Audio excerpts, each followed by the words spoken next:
salaamaaleykum mbokk yi xarit yi safoo Média Info TV ñu ngi leen di nuyu di leen ziara di leen baal waxat di leen baal di amaat mbégte ak contentement si ànd gi ngeen di ànd ak ñun si suñu ay émission rawatina si suñu ay entretien mbokk yi xarit yi tey ñu doxantu fii ba Sen'Eau dalal ki nga xamante ne moom mooy Pape Abdou Mbaye di directeur territorial Dakar Ville ou bien Dakar 1 boo si wax rek baax na. parce que ne waxtaan ak moom si jafe-jafe yi nga xamante ne ñu ngi koy nemmeeku fan yi si wàllum ñàkkum ndox surtout fii feggoo fi nga xamante ne moom mooy commune Yoff du ñu def lu dul nuyu la directeur ñu ngi lay ziyaara bu baax a baax. maa ngi lay fay bu baax Djibril di la nuyu di nuyu également techniciens yi nga àndal. di jaajëfal mbokku téléspectateurs yu Média TV. di am contentement trop ci di leen recevoir fii nii ci suñu agence bi nekk Yoff. macha allah am na solo mbokk yi xarit yi nuyu nañ ko mu nuy wax askan wi ñu fas yéene seex ak moom nag waxtaan wu xaw a yaatu monsieur le directeur parce que li ñu nemmeeku mooy ñàkkum ndox mu metti te tar lool si fi nga xamante ne moom mooy commune Yoff. li ñu bëgg a xam mooy ndax Sen'Eau moom moo am problème. wala déet. jërëjëf ci laaj bu am solo boobu Thiom. balaa ma ci tontu damay masawu un peu suñu clients yi nga xamante ni nekk nañ ci yenn quartier yi. ci biir Ndakaaru. du Yoff rek am na yenn quartier également yoo xamante ne ni naam bariwul sax de mais am na yenn quartier yoo xam ne yu dul Yoff. surtout ci zone Ouakam bi ñoo xam ne également am nañ fa ay clients yoo xam ne dañu jànkoonte ak ay jafe-jafe ci waxtu bi ñu nekk. donc day jaadu balaa ñuy tàmbali dara ñu masawu leen. ba pare jéggalu leen. firndeel leen également lépp loo xamante ne nii lu ñu man la. guddi ak bëccëg ñu ngi koy def. ngir mën leen a jox ndox ci anam yi mu gën a jaadoo. donc loolu mooy suñu mission première mettre à la disposition des populations de l'eau en qualité mais également en quantité. donc ginnaaw bi ñu jiitalee kàddu massawu yooyu ak njégalu à l'endroit de nos clients.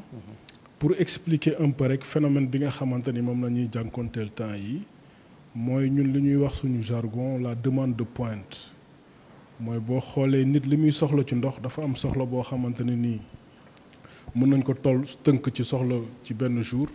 mën nañ wax aussi nit lu muy soxla ci année bi.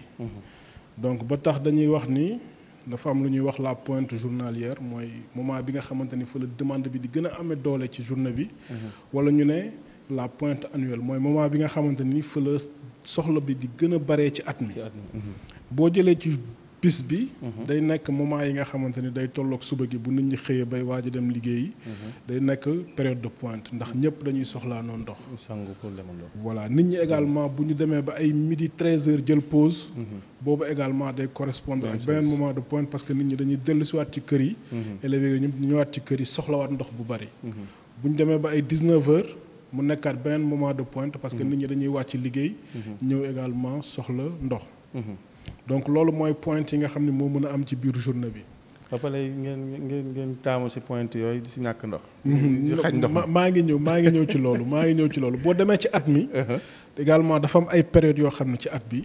day correspondre à ce qu'on appelle les pointes annuelles mooy période yi nga xamante ni nii ci at bi. dina am ay mbir yu xew yoo xamante ne day tax nit ñi la ñuy soxla ci ndox dafa bari. yooyu ba mën nañ ci lim mooy bu fekkente ne par exemple dafa am ay cérémonie religieuse bu dee Yoff. bu ñu amee cérémonie religieuse appel Laayeen. moment la boo xam ni nit ñi dañuy ñëwandoo. donc soxla bi day gën a bari. mu amaat beneen période boo xamante ni mën na nekk loo xamante ni bu ñu eggee ci tàngaay. tàngaay dañuy xam ni tam foofu day. tolloog jamono boo xam ne nit ñi li ñuy soxla ci ndox dafa bari. te fi ñuy waxee nii ci période boobu lañ nekk. mooy dañu nekk ci la période de la pointe des pointes mooy période de chaleur. effectivement boobu day commencer jëm fin mai jàpp juin. dem ba juillet. après mu xaw a wàccaat tuuti bu commencer taw. bu ñu demaatee ba octobre ñu amaat beneen pointe ndax tàngaay bi également day jógaat. donc loolu mooy période yi nga xamante ni buñ ci nekkee. nit ñi li ñuy soxla ci ndox. dafay bari day gën a bari. boo ko xoolee ak demande bi ñu doon am temps normal bu ñu nekkul ci période de pointe yi. li ñuy soxla dina yokk téeméer boo jël dina yokk jàpp fukk ba fanweer donc moom la ñuy wax de 10 à 30% xaw ma ndax ni ma ko tekkee ci olof noonu la am déet. donc demande boobu bu yokkee. day indi benn sollicitation bu am doole ci réseau bi mu am ay quartiers yoo xamante ne nag dañu nekk dans des zones ce qu'on appelle à topographie élevée. mooy dañu nekk ci ay sites yu kawe. wala mu nekk ay quartiers yoo xam ne dañu nekk ce qu'on appelle nous en bout de réseau. bout de réseau boo koy mooy dañu nekk ci cat bi par rapport ak ni réseau bi configuré wu. loolu mooy tax comme nit ñi li ñuy soxlaandoo dafa bari. ñi leen jiitu wala ñi leen suufee dañuy jël ba nga xamante ne ni ñoom ndox mi pour mu egsi ci ñoom day xaw a jafe loolu mooy indi comme ni nga ko waxee léegi quartier yu bari guddi gi la ñuy am ndox fekk ñi leen jiitu. wala ñi leen suufee xaw nañoo bàyyi tuuti réseau bi. ndox bi door a ñëw donc loolu mooy li nga xamante ni moo am Yoff.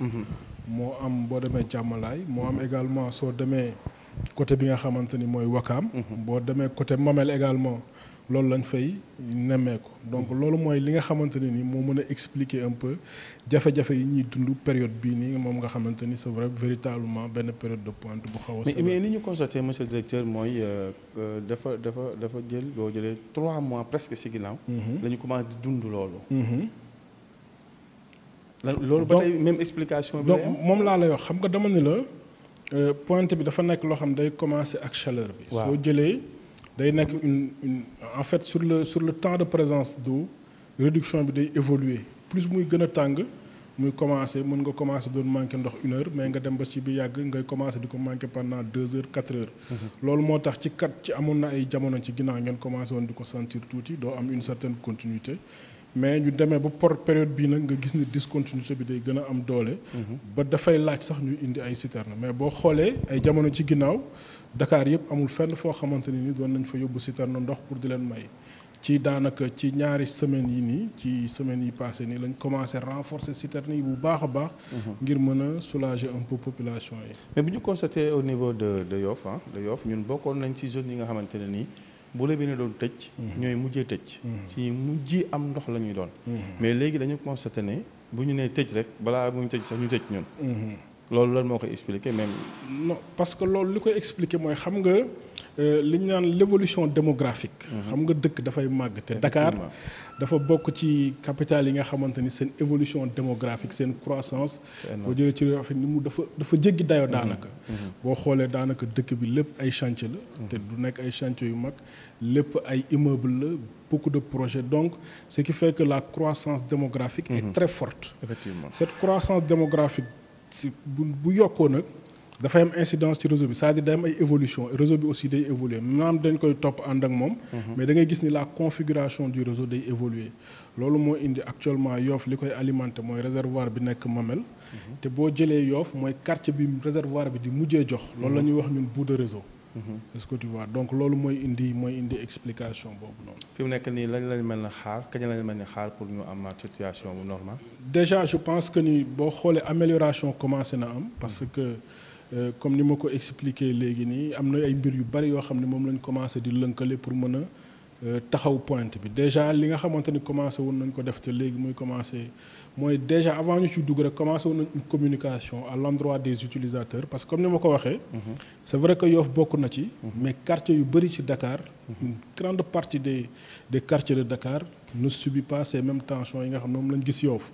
donc du ñu def ay campagnes de communication à l'endroit de ces quartiers là à l'endroit de ces usagers pour wax leen ni dëgg la toll nañ ci tàngaay. période la boo xamante nit ñi la ñuy soxla ci ndox dafay gën a bari mais dafa nekk période boo xam ne c'est extrêmement utile également pour que ñuy def li nga xamante ni mooy yaxanal ndox def des gestes d'économie d'eau parce que lépp luñ ci gagné rek. ndox bi day delluwaat ci yeneen zones yi nga xam ni mooy zones yi nga xam ne moo am ay tension loolu c'est une chose. beneen mbir bi nga xam ne moom tamit nga xam ni daanaka def nañ ko ba pare mooy que ni fexe ba nga xam ne buñ tolloo ci période bi lépp loo xam ne jumtukaay la buy defar ndox ñu fexe ba nga xamante ni dina nekk. ci li ñu naan capacité optimale am c'est-à-dire mu produire li nga xam ne moom la mën a produire au maximum pour que ñu mën a effectivement couvrir demande bi correctement beneen bi nga xamante ni moom lañ mujjeel daanaka mën naa ne tey lañ ko xaw a tënk mooy xaw a yokk tuuti également ci suñu usine bi nga xamante ni moo nekk Lac de Guiers ñu xaw a yokk tuuti ndox bi nga xamante ni moom lay defar jëmale ko Dakar loolu yëpp suñ ko boolee ak yeneen liggéey yoo xamante ne ni techniciens yi ak suñu modélisation réseau bi dinañu ko permettre ñu mën a fexe ba séddale bi di gën a jaar yoon donc loolu yëpp soo ko boolee ay projet la wala loolu nekk non li ma lay wax ni ça c'est dans l'immédiat ñëwaguma ci projet yi c'est autre chose mais li ma lay wax ni c'est dans l'immédiat lu ñuy def pour que ñu améliorer ce qu'on appelle le temps de présence d'eau au niveau de ces quartiers là ça va être difficile aujourd'hui dans cette période bi ñu nekk nii dina jafe lool ñu ne leen par exemple di ngeen am ndox 24 heures sur 24 day nekk lu jafe lool wax dëgg yàlla mais dinañ fexe ba nga xamante ni daal nit du toog 24 heures te du am ndox fexe ba nga xam ni daal du am kenn koo xam di nga toog 24 heures sans am ndox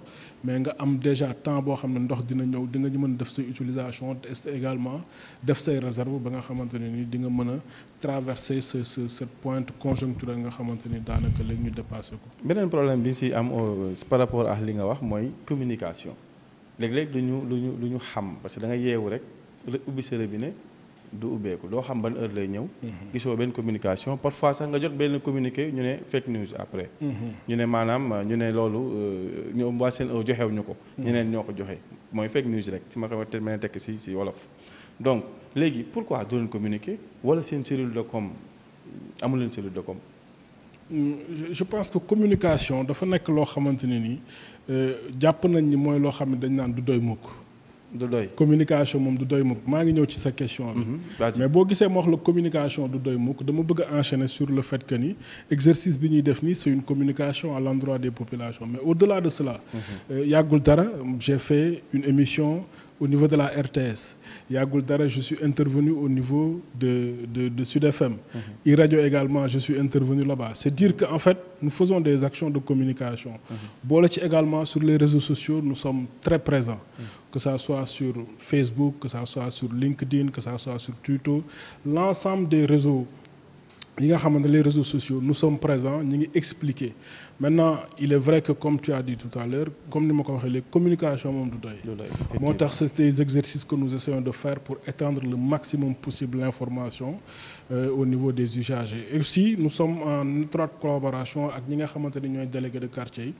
On a des réseaux, que ça soit avec les délégués de quartier, avec les municipalités, pour essayer de donner le plus d'informations aux usagers pour leur expliquer lu ci nekk bu amee lan moo ko waral ak yan matuwaay lañ jël pour mën a saafara loolu mais loolu yëpp comme ni ma la ko waxee léegi nii rek dafa nekk communication boo xamante ne nii dañ koy saa su ne y a toujours des axes d'amélioration.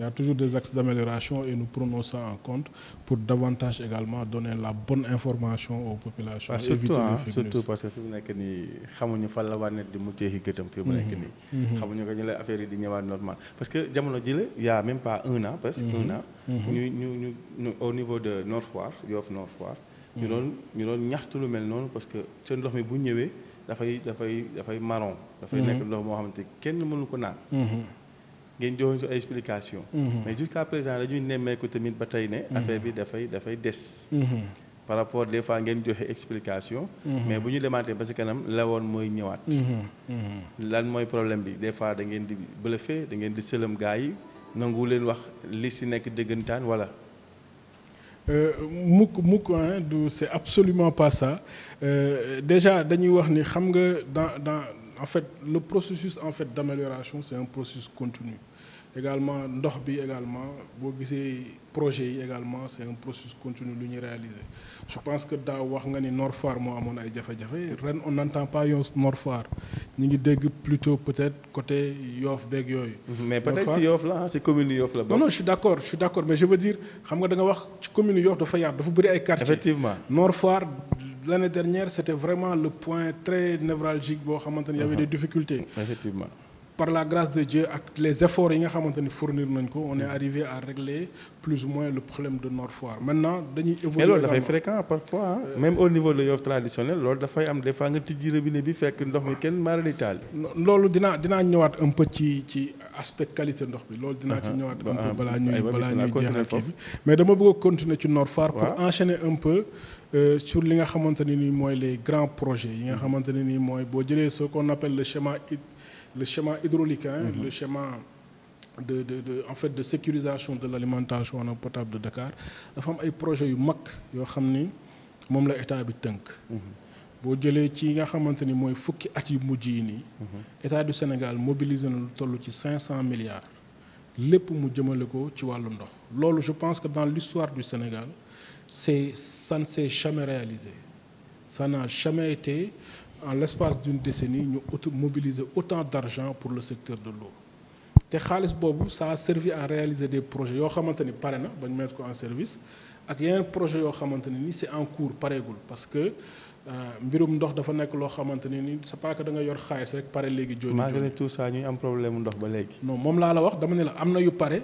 am na yu pareegul am na yoo xamante ni pare na ba ñu mettre ko en service mais am na yoo xam ni c'est en cours liggéey bi boo doxee nii ci Dakar di nga gis ni am na ay tuyaux yoo xamante ne ni ñu ngi ko wàcce fu bari boo ñëwee pont Foire bi nii di nga fa gis ay tuyaux yu bari yooyu yëpp ci réseau Dakar la jëm. est-ce que du pour ñu defal ñu ne. absolument pas je pense pas que on prendrait autant d'argent stocké ko quelque part nii naan dañuy defal te gis nga. également dafa yàgg trop. non attention c'est que liggéey moo bari dinaa ci ñëw. boo jëlee projet yi mu doon wax léegi nii bokk na ci usine Kër Momar Sarr 3. parce que boo jëlee ay at un peu ci ginnaaw.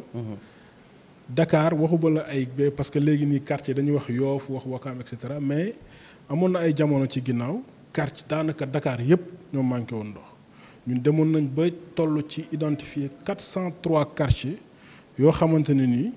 dañu amoon ay problème de manque d'eau bañ nañ ko ba quartier yi dañu leen doon classé en H dañuy xëy daañ ne quartier bi mi ngi bokk H0 mooy quartier boo xam ne dina toog 24 heures du am ndox. quartier bi bokk H2 mooy quartier boo xam ne 2 heures de temps lay am ndox bi bokk H6 et cetera donc ñu dem ba 403 donc bi ñu mettre en service la première phase de Kër Momar Sarr 3. ak liggéey yi ñu def ci réseau bi ñu dem ba améliorer loolu ba fexe ba nga xamante ne sur ces 403 quartiers là les 393. ont retrouvé une alimentation normale en continu en H24. mu dese ñu ay poches yoo xamante ne nii y avait d'autres travaux à faire et cetera ba lu ñu ciy continuer. donc ça c'était un projet assez structurant moom la ñuy wax Kër Momar Sarr 3. Kër Momar Sarr 3 c'est un projet boo xam ne c'est en 2 étapes. benn phase bi lañ njëkk a mettre en service pour 100 000 mètres cubes jour. mais durant yi nga baal ma kii moom lañ doon wax naan kii Kër Momar Sarr taal nañ kii bii ne foofu manque d'eau dina am na fake news bu doxoon après ñu ne fake news la même kii bi la wala. non en fait loolu du fake news. non c'était pas Kër Momar Sarr quand même c'était pas à Kër Momar Sarr le problème bi amoon. problème bi mi ngi amoon ci suñu usine bi nga xamante ni moo nekk ca Dém. te boobu tamit ndoxam day ñëw fii ci Ndakaaru donc foofu moo amoon ay jafe-jafe ba usine bi taxawoon ñu def suñu kéemtalaayal kàttan ba fi mu nekk nii remettre nañ ko en marche pour pouvoir un peu donc li ma doon wax ci Kër Momar Sarr 3 projet la boo xamante ni c'est en 2 phases phase bu njëkk bi c'est 100 000 mètres cubes jour boobu lañ mettre en service en avril 2021 mu desaat yeneen 100 000 mètres cubes jour yu war a ñëwaat donc comme 100 000 mètres cubes moo ñëwoon régler problème yu bëree bëri kon mën nañ njort ni bu yeneen 100 000 yi ñëwaatee dinañ amaat beneen saafara bu gën a am solo toujours ci projet boobu noonu mu ànd ak yeneen liggéey yu bëri yoo xamante ne ay château d'eau yu ñuy def ay conduite yoo xamante ne ñu ngi koy def mu amaat beneen projet bu am solo boo xamante ne moom la ñuy wax dessalement eau de mer projet boobu tamit également c'est déjà en cours de réalisation boobu def nañ lancement des travaux yi. mais ñu bëri yaakaaroon ne installation boobu dessalement en cours de mer boobu moo indi jafe-jafe yi nga xamante ne moom la ñuy jànkuwanteel ci problème ndox mi ah. usine wala ça n'a rien à voir pareegul. non xam nga temps yi passé gisoon nañu ay branchements au niveau de Yoff traditionnel. ñuy gas di brancher les tuyaux et cetera. waaw damay ñëw ci parce que projet dessalement eau de mer ñaari volet la dafa am benn volet boo xam ne mooy usine bi nga xam ne mooy jël ndoxu géej bi. segg ko fexe ba nit ñi mën koo naan te du am benn problème. mu am beneen volet boo xam ni mooy dañoo war a renouveler réseau Dakar parce que bokk na ci jafe-jafe yi aujourd'hui même soo amee ndox mu baree bari mënoo ko séddale ci Dakar parce que réseau Dakar dafa xaw a vétus dafa yàgg. réseau la boo xamante ne nii âge am dépassé na sur la plupart du temps plus de 60 ans loolu moo waral il faut que ñu renouveler conduite bu ñu dañ koy renouveler ba pare yokk seen yaatuwaay. parce que c'est comme ay tali rek. xam nga boo amee tali bu xat. bu oto yi yokkee boo yokkul tali bi embouteillage yi day bari. donc phénomène boobu moo xaw a am ci ndox mi. donc moo tax balaa usine bële di pare ñu ne nañ jiital aussi balaa usine beeg ndox bi bari bi di gën a bari nañ jiital.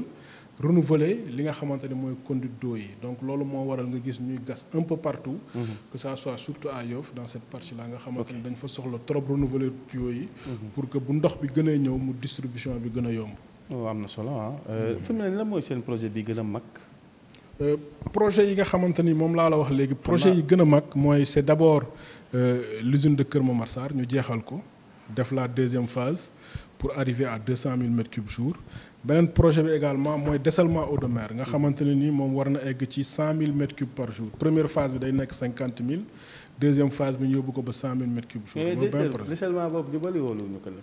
mais loolu dinañ ci ñëwaat après beneen projet bi nga xamante ni. gars yi léeg-léeg foofu wóorul de. dinaa ci ñëw beneen projet bi nga xamante ni nii. tamit mais dinañ ko naan. xaaral rek dinaa ci tontu bu baax beneen projet bi nga xamante ni nii bu am solo la mooy li ma wax léegi nii mooy renouvellement réseau Dakar mu toll ci 314 kilomètres 314 kilomètres de réseau yoo xamante ni dañ ko war a suul ci biir Dakar te xam nañ ni Dakar également li tax sax liggéey bi xaw a kii mooy dafa bëri jafe-jafe ci liggéey boobu ndax da nga war a gas te fi ñu war a gas yépp di nga fa fekk ay réseau assainissement di nga fa fekk ay réseau électricité di nga fa fekk lu bëree bëri réseau yi nga xamante ne ni mooy jëm ci télécommunication donc ba tax na liggéey bi nekkul liggéey bu yomb donc moo tax effectivement ça également c'est un des très grands projets yi nga xamante ne état du Sénégal indi na ko jaarale ko ci SONES et je pense que bu ñu demee ba pare incha allah dina nekk loo xamante ne ce sera une bonne chose pour la population sénégalaise. si ndoxu géej bi. maintenant ndoxu géej bi foofu li ma la mën a rassurer rek mooy aujourd'hui soo demee Makka par exemple.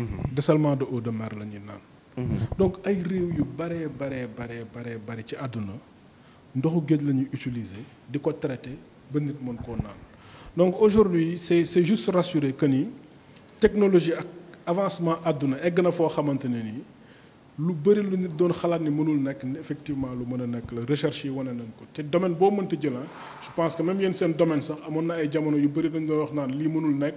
mais aujourd'hui il s'est avéré que ni.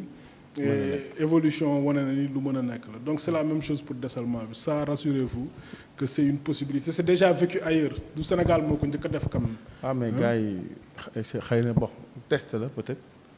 non moi je trouve même que foofu dañu war a jaajëfal au contraire ñi nga xamante ne ñoo nekk à l'initiative de ça parce que xam nga dañuy wax ne gis nga ndox. am na ñu bëri ñu wax ni 3e guerre mondiale ci ndox lay jógee parce que ndox nit du ko defar ndox c'est un don de la nature. te comme don de la nature là tout ce qu'on dit sur les changements climatiques. donc il n'est pas exclu que cette denrée là un jour mu xëy mu xaw a manqué boo demee aujourd'hui ay réew yu mel ni France ay décret la ñuy jël pour wax nit ñi. dañuy tere par exemple ku utiliser ndox bi nit ñi di naan pour arroser wala pour raxas ay oto ak yooyu c'est pour dire que ni am na ay zones yoo xamante ni. on commence à vivre ces difficultés là. sur le stress hydrique. donc c'est dire que effectivement dessalement eau de mer c'est vraiment une opportunité à explorer. et à consolider. loo am solo la moo koy xarit li ñu jaaxal rek mooy facture yi. waaw mbirum facture. dañuy am jafe-jafe ndox facture yi gën a yokk. waaw directeur loolu aussi question bu am solo la question la boo xam ne doon na ñëw surtout bi ñuy door a démarrer usine Kër Momar Sarr bi lu bëree bëri dañ doon wax naan ndox bi dafa cher. te amuñu ndox.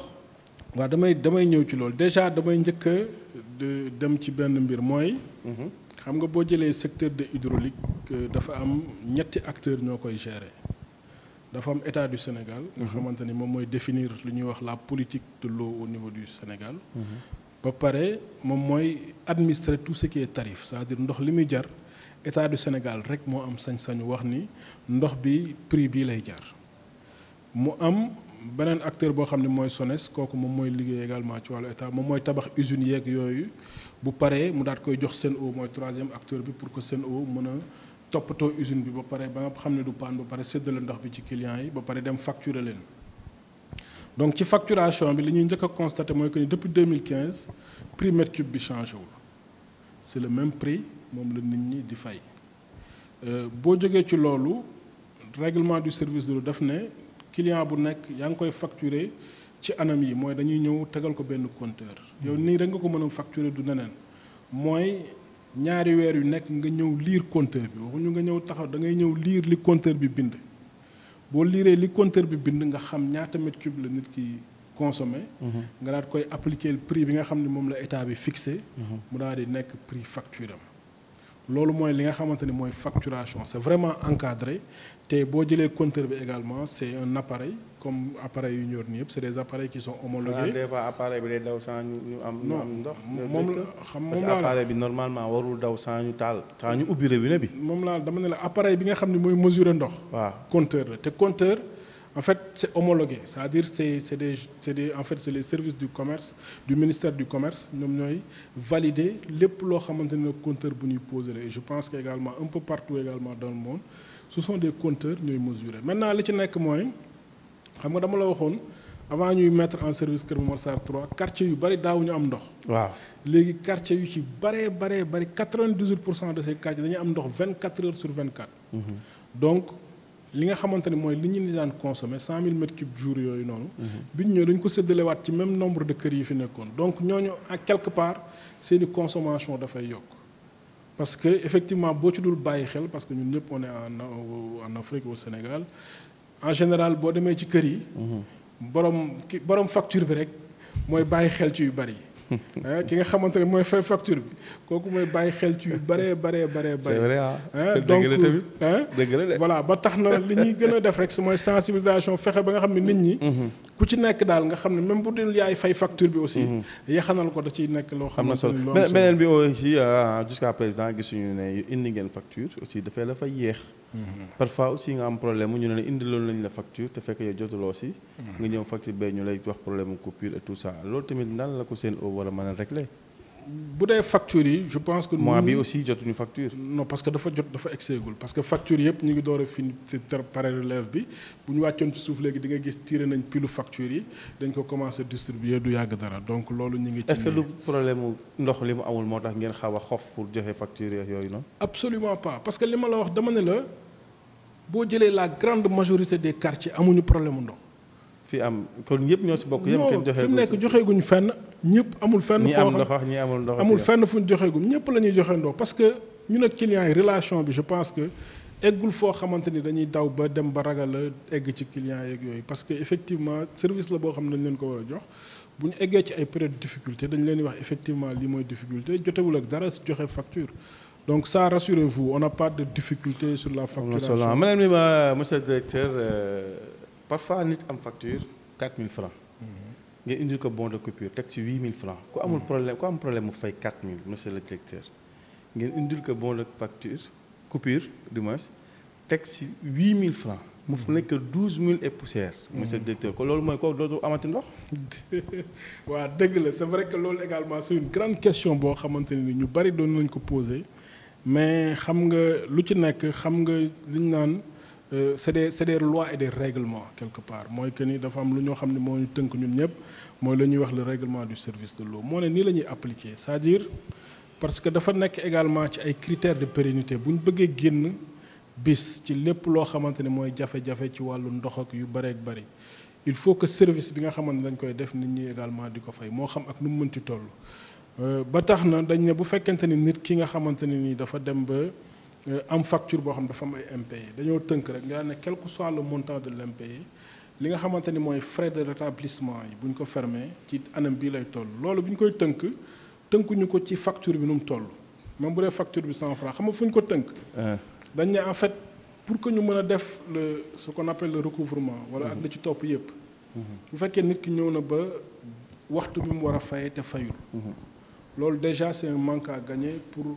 peut-être que entreprise mën na ko compenser ne moo xam day dem lépp fay ci ay intérêt affaire yooyu beneen bi mooy dafa am beneen agent boo xamante ne nii dina am beneen travail supplémentaire bu muy def mooy il faut que mu déplacé wu agent boobu dina jóg déplacé wu ak tout ce que ça lui comme frais pour dem ci kër googu su ñëwee également am na yeneen agent yoo xamante ne ñoo nekkaat fii amaat beneen traitement bu ñu war a def ci procédure boobu donc tu vois que c'est beaucoup de charges qui sont liées à ces aspects là moo tax bi ñuy tënk frais yi état bi def ne frais yi frais de fermeture yi ci anam bii la toll ak quel que soit un peu le montant de la facture c'est pas parce que nit amel nañu 1 million que bu ñu demee dañ koy indexer le frais de fermeture yi c'est la même chose pour tout le monde donc loolu maintenant ñi nga xamante ne ñoo am également ay facture 4000 c'est extrêmement rare ñuy dem ba egg ci ay coupures parce que foofu approche bi ñuy def léegi gaa su coupé de. non xaaral ma ñëw léegi nii bu njëkk di ngeen may ay ñaari facture ñett waaye léegi.